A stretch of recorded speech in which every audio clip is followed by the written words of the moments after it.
Azomenatsiny fafahiny azaraintody fa tsika rety momba fody tena tala tsy mba nahalalo o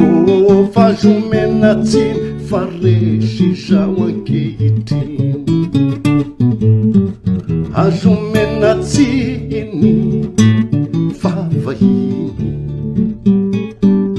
azaraintody fa tsika rety momba fody tena tala tsy mba nahalalo o fa azomenatsiny fa resy zao ankehitriny ranam-poziko fa nisy fandrikan'ny lalako e tena leko ny ovatoerana ny tiaviko ramba tsinjoko fa nisy fitany eo alohako e tena leko lalankapa noho ny zorako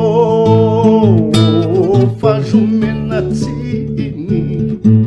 favahiny